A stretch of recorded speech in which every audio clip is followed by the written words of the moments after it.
तो अरविंद केजरीवाल ने बेईमान नेताओं की सूची जारी करके खलबली मचा दी है। उनकी सूची में नितिन गडकरी, पी चिदम्बरम और मुलायम सिंह से लेकर मायावती और फारूक अब्दुल्ला तक का नाम है। केजरीवाल ने ऐलान किया है कि आम आदमी पार्टी बेईमानों को संसद में घुसने से रोकने के लिए हर मुमकिन कोशिश करेगी। नितिन गडकरी, सलमान खुर्शीद, मायावती, मुलायम सिंह यादव, फारूक अब्दुल्ला। आपको ऐसा तो नहीं लग रहा कि अरविंद केजरीवाल भविष्य के भारत रत्नों की वेटिंग लिस्ट पढ़ रहे थे? ना, वो तो इस गरीब गणतंत्र के दागी देवताओं की मूर्तियों का मरसिया पढ़ रहे थे। भारतीय राजनीति के आसमान में जगमगाते ऐसे कुछ और स्वर्णिम नक्षत्रों पर गौर फरमाइए, मार्फत अरविंद केजरीवाल। वीरप्पा मोइली, सुशील कुमार शिंदे, चिदम्बरम साहब, अलगिरी, कनिमोई, सुरेश कलमाडी। आम आदमी पार्टी की राष्ट्रीय परिषद द्वारा निर्मित इस सूची में संपूर्ण समाजवाद है, कोई दलगत भेदभाव नहीं।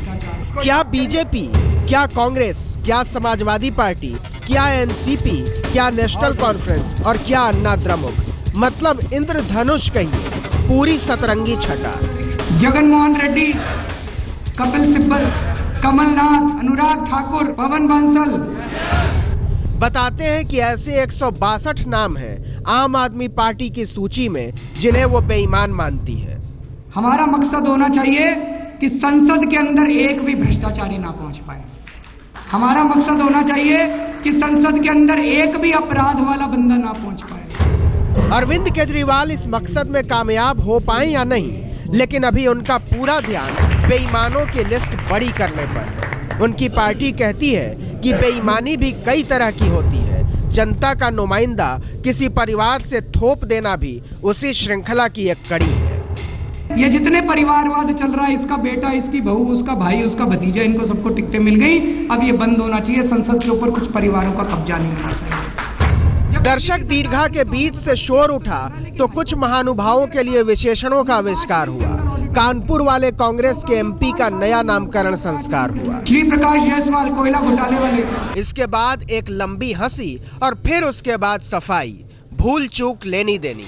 बेईमानों की बिरादरी में कोई ईमानदार चमक न उठे, इसलिए अब ये लिस्ट बड़ी लंबी बनेगी। शुरुआत की आज, अगर इसमें कोई ईमानदार हो, गलती से आ गया हो तो बता देना, नहीं तो मैंने देश के बेईमानों की लिस्ट बनाई दी। भ्रष्टाचार के विरोध के नायक की छवि ने ही अरविंद केजरीवाल को दिल्ली के तख्त पर बैठाया है।